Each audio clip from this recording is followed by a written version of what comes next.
अस्सलाम वालेकुम मेरे समझदार पाकिस्तानी। मेरा नाम रेहान तारिक है और आप मेरा यूट्यूब चैनल और फेसबुक पेज देख रहे हैं। करोड़ दरूद आका दो जहां नबी मेहरबान मोहम्मद मुस्तफ़ा सल्लल्लाहु अलैहि वसल्लम पर। इस दुआ और इस उम्मीद के साथ इस व्लॉग का आगाज करते हैं कि अल्लाह रब्बुल इज़्ज़त इस मुल्क के फैसला साजों के दिलों में समझदार पाकिस्तानियों के लिए नरमी पैदा कर दे। अमरीका के बाद अक़वाम मुत्तहिदा के वर्किंग ग्रुप ने भी इमरान खान की गिरफ्तारी की शदीद मजम्मत की है। ना सिर्फ ये कि इमरान खान की गिरफ्तारी की शदीद मजम्मत की गई है, बल्कि इस्लामाबाद की अदालत के अहाते से जो रेंजर्स की जानिब से इमरान खान को घसीट कर बख्तरबंद गाड़ी में बिठाया गया था, गिरफ्तार किया गया था और बगैर वारंट जो इमरान खान की गिरफ्तारी हुई थी उस पर भी शदीद कंसर्न्स का, रिजर्वेशंस का इजहार किया गया है। और सिर्फ यही नहीं,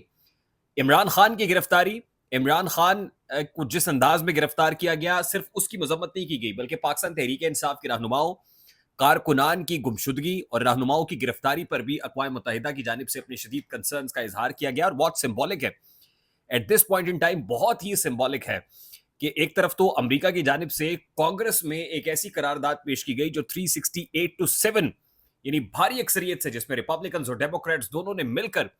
इमरान खान की गिरफ्तारी की मजम्मत की, मुल्क में होने वाले इंतखाबात में डिस्क्रिपेंसीज पर कंसर्न्स का इजहार किया। तो यह कहा गया कि अमेरिका में क्योंकि लॉबिंग फर्म्स हायर की गई और कांग्रेस के लोगों को खरीदा गया, पैसे दिए गए, तो अब सवाल तो ये उठाया जा रहा है ना कि अक़वाम मुत्तहिदा को भी खरीद दिया है और पाकिस्तान तहरीक इंसाफ इतनी मजबूत हो गई है कि अब पाकिस्तान तहरीक इंसाफ के इशारों पर अक़वाम मुत्तहिदा अमेरिका जैसी सुपर पावर नाच रही है और अमेरिका में होने वाले फैसले उनके ऊपर इमरान खान हावी दिखाई दे रहा है, पाकिस्तान तहरीक इंसाफ हावी दिखाई दे रही है। तो कुछ तो है जिसकी पर्दादारी है, मामला इतने सादा नहीं। अक़वाम मुत्तहिदा का फोरम बहुत बड़ा फोरम है, यूनाइटेड नेशंस के फोरम से इन कंसर्न्स का इजहार किया जाना यकीनन ना सिर्फ हुकूमत वक्त को बल्कि पाकिस्तान के फैसला साजों, इस्टेब्लिशमेंट को भी एक बहुत बड़ा पैगाम है।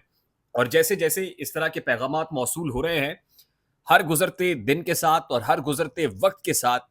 इस्टेब्लिशमेंट पर दबाव या प्रेशर भी बढ़ता चला जा रहा है। अब कल का दिन इंतहाई अहम है, कल का दिन इस एतबार से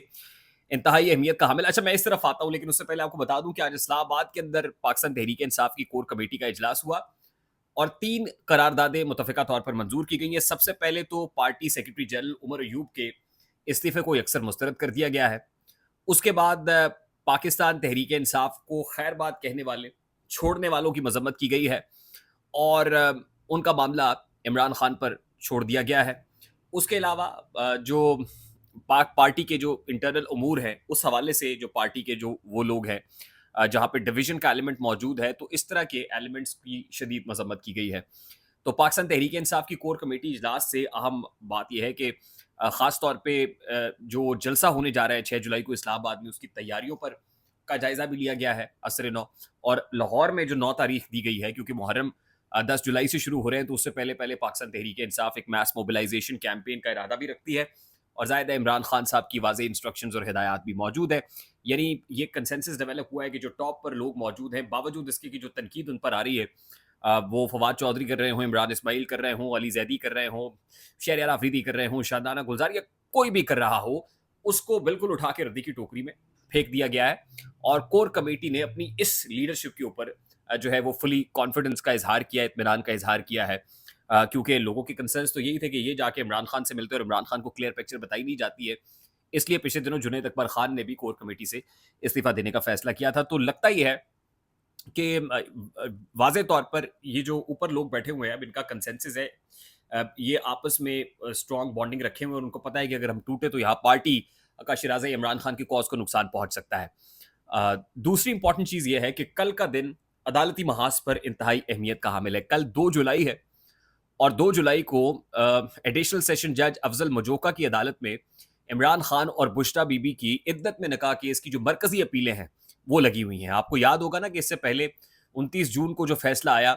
जिसमें इद्दत में निकाह केस से मुताल्लिक अफजल मजोका की अदालत से ही जो अपीलें हैं वो मुस्तरद हुई थी और उसकी जो कुछ ग्राउंड्स थी और वो काफ़ी टेक्निकल ग्राउंड्स थी, मेरिट्स की बेसिस के ऊपर ही मुस्तरद नहीं हुआ था, बल्कि टेक्निकल ग्राउंड्स पे इसलिए मुस्तरद हुआ था कि मरकजी अपीलें लगी हुई हैं और उससे पहले जमानत नहीं हो सकती। अब जो भी होगा वो कल जो समात शुरू हो रही है और इसका फैसला भी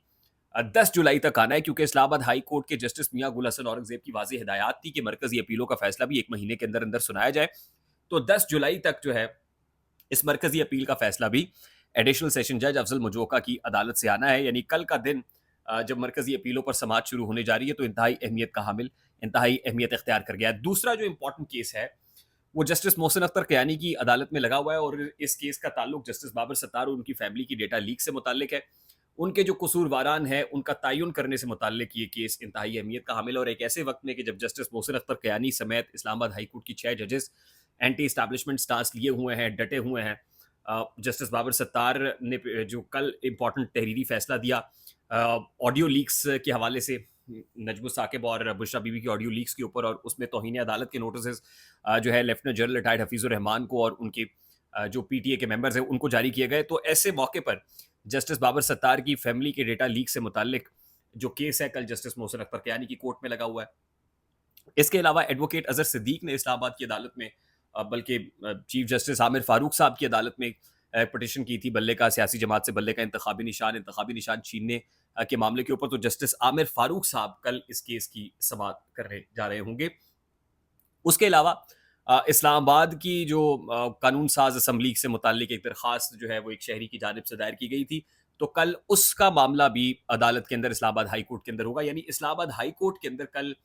इंतहाई मसरूफ दिन है, इंतहाई अहम केसेस लगे हुए हैं और ख़ास करके कल से शुरू होने वाला हफ्ता कल से जो दिन शुरू हो रहा है वो इस लिहाज से भी इस अहमियत का हामिल है कि जो सुन्नी इत्तेहाद काउंसिल की नशिस्तों का मामला है, अब मुझे नहीं लगता है कि वो 2 मज़ीद समातों से ज़्यादा लंबा आगे चलेगा, जारी रहेगा, बल्कि अब फैसला महफूज होगा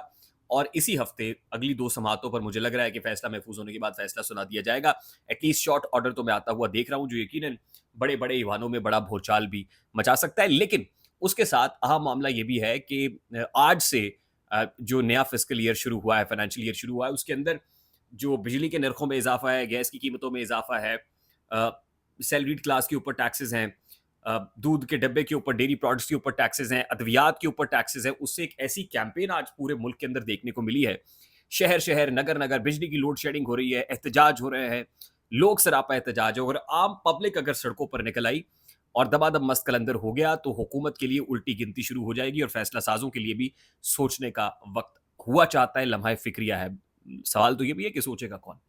आई होप मेरी बात आप तक पहुंची होगी। अगर पहुंच जाए तो वीडियो को लाइक और शेयर करना मत भूलिएगा। चैनल पर नए तो चैनल को सब्सक्राइब कर लीजिएगा, बेल आइकन जरूर दबाइएगा। मुझे रेहान तारिक को इजाजत दीजिए, अपना बहुत सारा ख्याल रखिएगा। अस्सलाम वालेकुम।